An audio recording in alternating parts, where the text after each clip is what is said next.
Hey, now, I think we got to settle this once and for all. Yes, because he still came to this stage today and he said it again. And I was looking at him from right there, like, this guy, I'm going to take you up someday. And he said it again, and it was right in our face, like, Bafana, it's far better than Super Eagles. I'm like, in our own state, in our own country, you think I'll let you go? Never.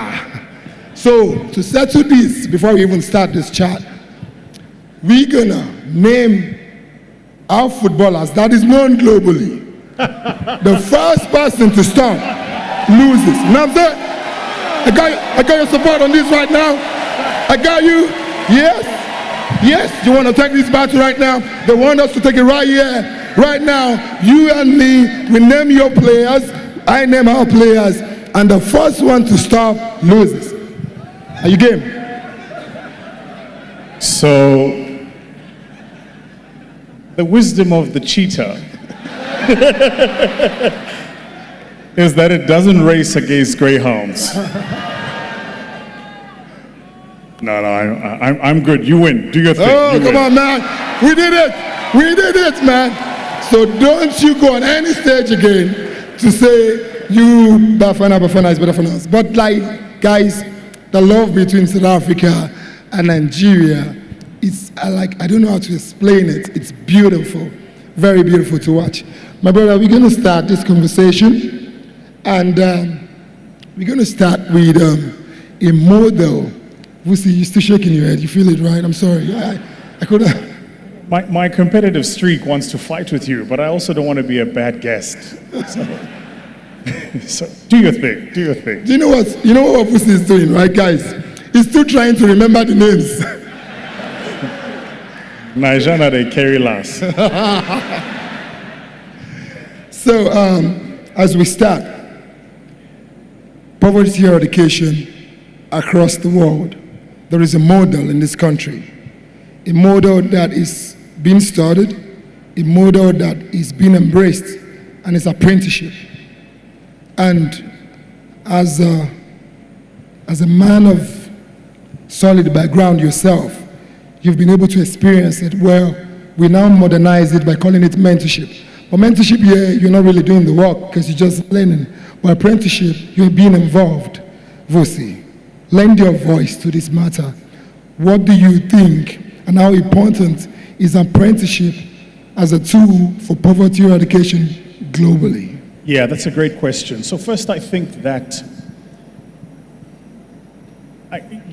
this word poverty really bothers me. And it bothers me because once you label something, it becomes what you've labeled.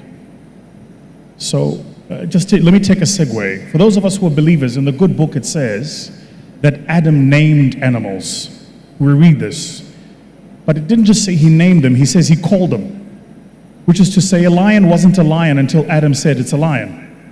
Then it became a lion. And he could do that because he had the breath of God in him. Which is to say that which he spoke, God spoke. So a lion didn't have the features, characteristics, behaviors of a lion until Adam said lion. Neither did the elephant or the rhino. And I say this only because for those of us who are believers, we keep calling things and then wondering why they become what we call them. So we're not, just to be clear, poverty is a situation, and we have fully the means and the resources to work our way out of poverty. The conversation should be, what are the things we need to do to work our way out of that situation? Mm-hmm. And I'll offer you a very quick thought. Get on a plane leaving any part of Nigeria, flying to the Middle East, and see the number of wealthy Nigerians flying to the Middle East to spend their wealth. Then, do the inverse. Get on a plane from any part of the Middle East flying to Nigeria and see the number of wealthy Middle Easterns coming to spend their money here. And that's the answer that you need. So to call the problem, label the problem, and diagnose the problem is to recognize that a big part of the problem is our mindset.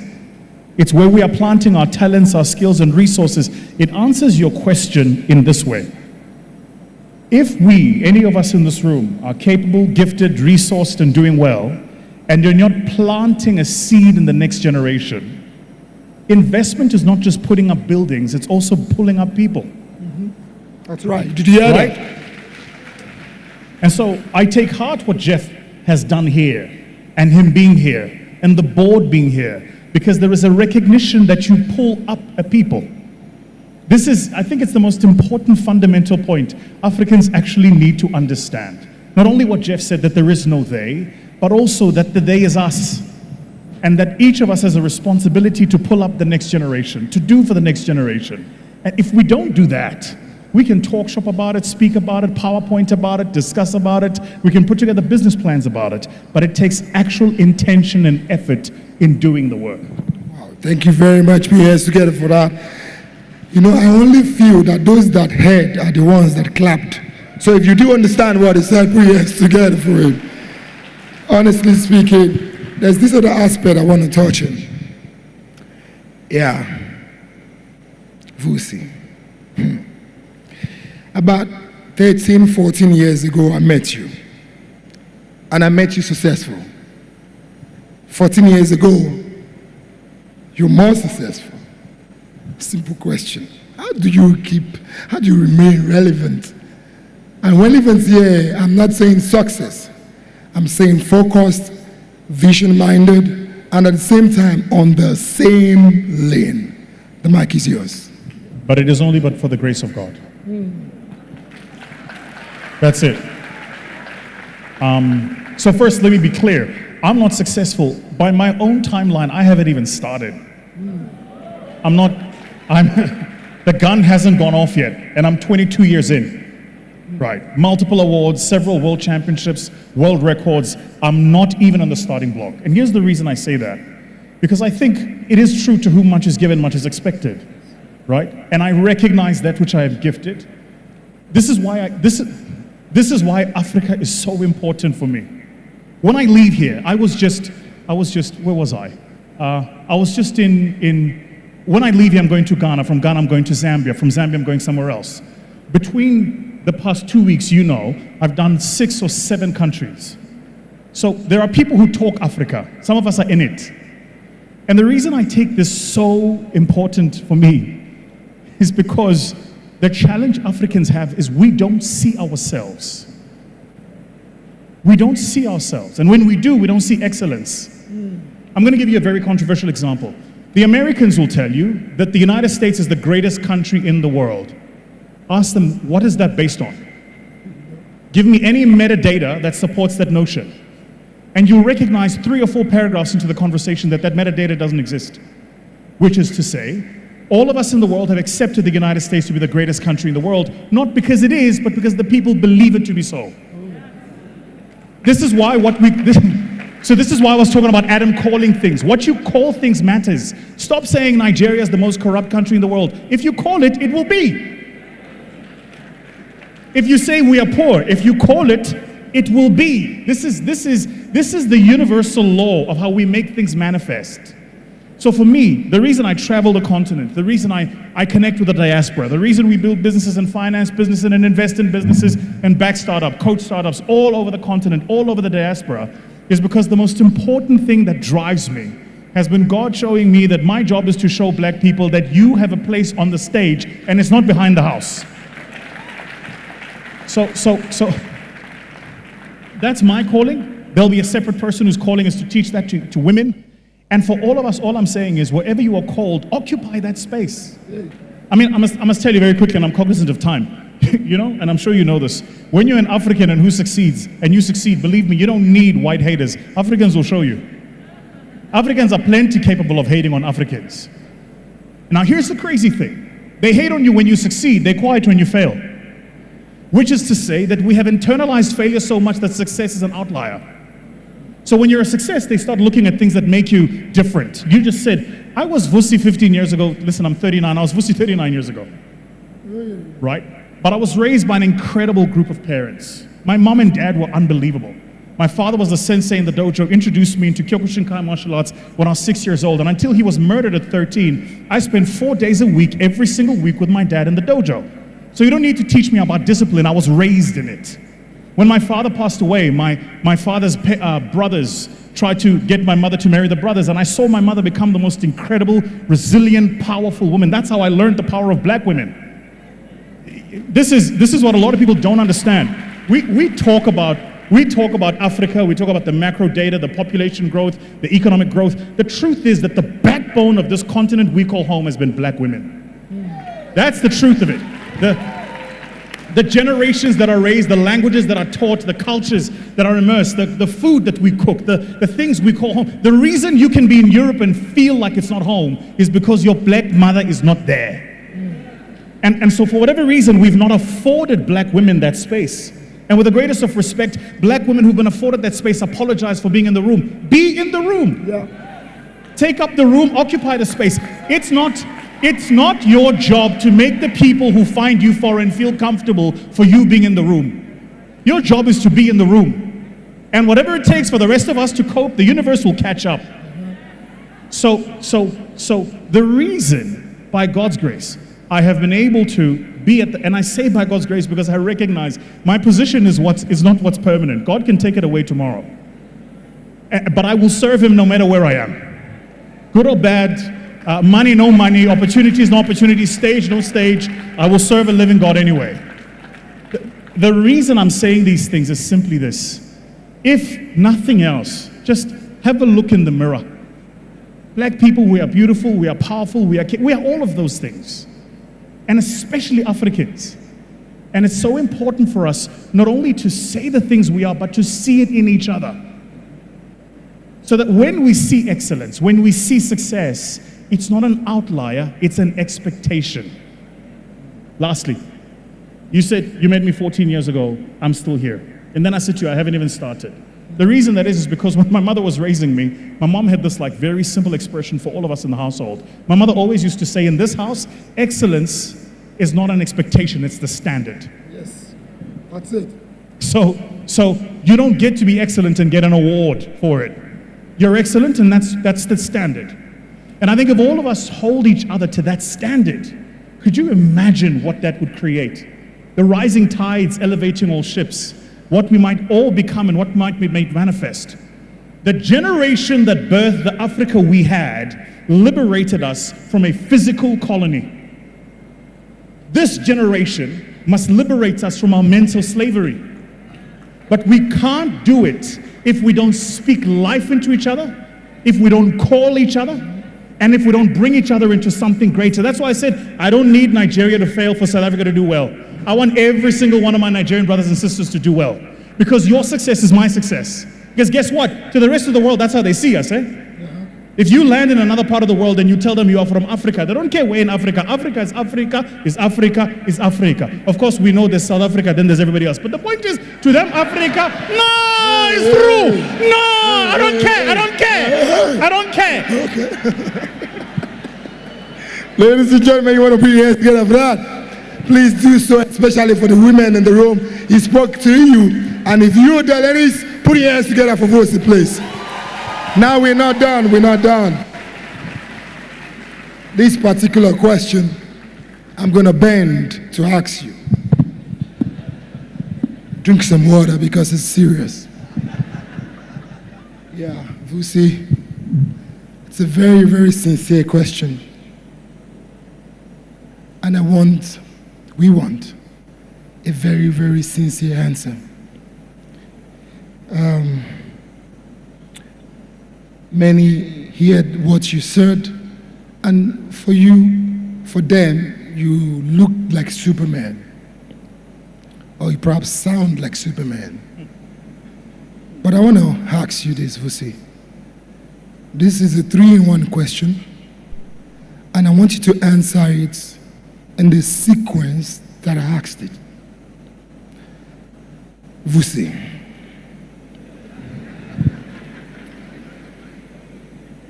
in your entrepreneurial journey, in your business journey, have you cried before? What made you cry? And what wiped your tears away?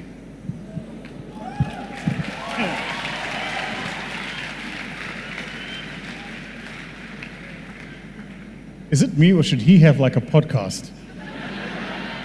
Like, Oprah didn't die, she multiplied. Look at you.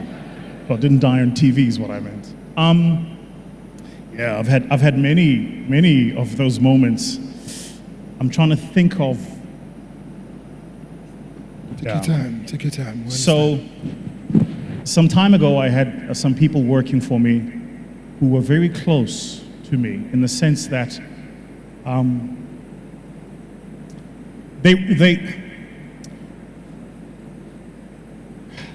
sorry, can I take a segue? For those of us who are believers, you know that in the good book, there is the 72 that Christ sent to open up new territories. There is the 12 who were his disciples. But there is the 3 with whom he ascended who got to see Christ be godlike. You all know what I'm talking about. And so when this is my model in how I build my businesses. I have my 72, my 12, and 3. My 72 understand the vision and are strong enough on the vision to go and execute it. They don't need to like the vision bearer. They just get the vision. The 12 not only understand the vision, but they also have to be approximate to the vision bearer. In other words, the 12 have proximity to you. The 3 not only understand the vision and the vision bearer, but they also have access to the vision bearer. So they get to see the vision bearer most vulnerable and strongest. The mistake I think a lot of us make earlier on in our journeys is we don't know how to differentiate between these. And so you think about people in their line functions. This is my head of finance, head of HR, head of marketing, head of X, Y, and Z, when actually people carry with them a particular spirit. And you can have the wrong spirit doing the right job, and then it gets destroyed. So there was a time in particular we were just about to scale our venture business, our venture finance business. And I had 2 people in that business who I trusted with my life. And then I grew to learn that they were stealing from me. But I didn't just grow to learn that they were stealing from me, it was that they were stealing from me when we were going through our hardest time. Now listen, you know, human beings are human beings, right? But there is something insidious about me taking food from the table when you're barely eating yourself. This was at the time, we went through just over 2 years where I didn't pay myself a salary. This was at that time. And at that time, they were stealing. And not just stealing a little bit of money, I'm talking millions on millions on millions. The hardest thing was, these people weren't just in my business, they were family. So now you go through a million different calculations. Is it me? Is it how I manage this business? Is it how I've managed them? Is it how I've created this environment? Is it and the technical you, the trained you, the VUSI that has an MBA, how do you know somebody has an MBA? They'll tell you. The VUSI that has an MBA is going through, you know, we've got the risk processes and how did we miss this? But the human being in you is still going, excuse my language, shit. How do you steal from me when you know I'm barely managing to make payment for my kids' school fees? How do you steal when that happens?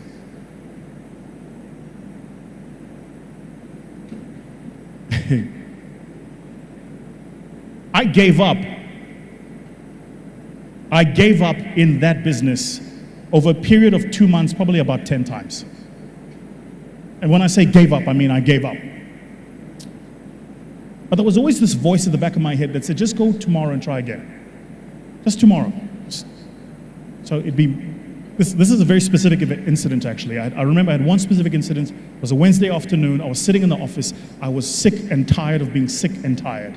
I'm looking at all this information. I've got my risk people telling me that this is actually a case of fraud. You should be opening a case. Then there's the back of my head that goes, but if I open a case, it carries also many other implications that I've got to explain to family, I've got to explain to partners, I've got to explain. It's a disaster. It's a mess. So if I do it, there is a mess. If I don't do it, I let them get away with the mess. Right? It was a Wednesday afternoon and I just left. It was like 11 o'clock. I left and I remember, I went to the gym, then I went home. My trick has always been this. Just show up tomorrow. That's it. There's no rocket science. Like, just show up tomorrow, 7:30, and try one more day. Just one more day. One more day. And so all I kept doing was one more day, then one more day, and then one more day. There are some of you who followed me here for long enough to know that I've not always professed my belief in my Lord and Savior, it was that time that brought me close to God. Because there is something about how God uses isolation to create elevation. And so when you're isolated from the world, you can hear his voice a bit better. And then you realize God was always talking to you, you just weren't tuned in. Does that make sense? For those of us in the room who are old enough, you remember when I was growing up, the TV had the thing used to turn the dial to get the frequency. I realized at that time, God's frequency was always there. VUSI wasn't tuned in. Here's why I wasn't tuned in. Because the magazines were putting me on covers. It's so cool, right? Because you're tuned into that frequency. The magazines were putting me on covers. My garage had a fleet of supercars. Ladies love me. I'm on my cool J. Never mind, I'm Zulu. It's not my fault. But I learned at that time in my season of isolation that if I serve man, I will always be disappointed. I've got to serve something greater. So what wiped my tears was the recognition that I'm not called here to wear a good suit or speak good English or be wealthy. I'm called on for something a lot more intentional than that. And once I plugged into that, that's been my fire. Now the crazy thing, and I will close, is this. The crazy thing is, the more God has elevated me, the more people the enemy has sent after me. The great thing is because I know victory is certain, I don't care what the process looks like. So in fact, I'll say it a different way. I look for the enemy's people to attack me because now I know I'm on the right path. Yeah. Because if they're not attacking me, it means I'm not moving in the right path. In South Africa, we have this bird, I think you guys might have it here, it's called a hadida. But it's a specific kind of bird, and one of the things this bird does is it lays an egg in the ground, right? And when you walk towards where it lays an egg, it'll run in the other direction and make a noise at you. Basically, it'll push you in a different direction to distract you so that you don't move in the direction of where the eggs are. Yeah, faith is exactly like this. When the enemy's making a noise, he's trying to pull you in a different direction. But the wisdom has got to be staying still and going in the direction you were going anyway, because that's where the blessing has been. So yeah, man, look, for me, and you know when you cry, entrepreneurs, we don't just cry tears, ne? We cry everything. You cry tears, then you cry biblical verses, then you cry. Have you ever cried a logo? Like, have you ever cried so much you go and change the logo because you're convinced if you change the logo, stuff's going to be different? Entrepreneurs know what I'm talking about. Like, have you ever cried a website domain? You're like, maybe my domain is wrong. Maybe it must be vusi.ai. This .com is a problem. Because that's what we do, right? So when we cry, what we also do in our crying is we cry in like many different ways. So you start going, what is it? And what I have learned is this: peace be still. Yeah. You're crying and you're in your season because God is using your tears to fertilize your ground. Just stay in it, be still, keep going. You're gonna make it. If you weren't making it, the enemy wouldn't be shouting at you. So you're good. Keep going. Ladies and gentlemen, if you think you've heard everything from VUSI, no, you had nothing yet. You had nothing yet, because VUSI is going to be having a closed room session. Yes, with, let me say, a blessed and chosen one. It's going to be having a session. He's releasing some books for us in Nigeria here. And to get into his room, just get the book. You would hear more of the stories. Thank you so much, VUSI THEMBEKWAYO. Let's put our hands together for him. Thank you so much. I don't know, please sit down, as we round up this session. I don't know if you heard, in the midst of all he said, there was one particular line that he said. 22 years. Did you hear that? I don't know, did you hear that, please?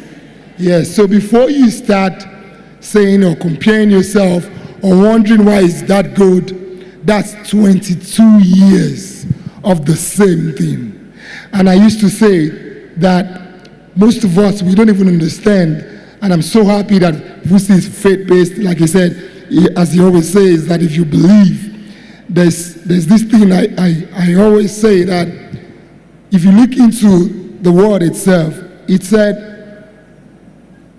he prepares a table before me. Listen. Preparation is a process. God came with a fork, He left you. He brought the spoon, He left you. The glass, the plates, What you're going through is God preparing you. He didn't come and bring a banquet, just a buffet. No. He didn't say, served food before my presence, in the presence of my enemy. No. He prepared it small, small. If he had brought the whole buffet, the enemy might have killed you. Because when he was bringing it little by little, the enemy not even realized until you blew up. When they came, they saw a spoon. They're like, don't worry, let's leave him for now. When they came again, they saw a glass cup. Are you following this? They left you. They came. So they did not realize when you built the whole mansion of yours, 22 years. If God has given him everything in 1 year, we might not be seeing that VUSI of today. God is preparing you. He's preparing you. Don't think he has given up on you. There's a fork on your table. There is a spoon on your table. Your glass is coming. Your plates are coming. And the buffet will be set before you in the presence of your... Ladies and gentlemen, thank you. My name is SUMMY Francis, and I am nothing without God.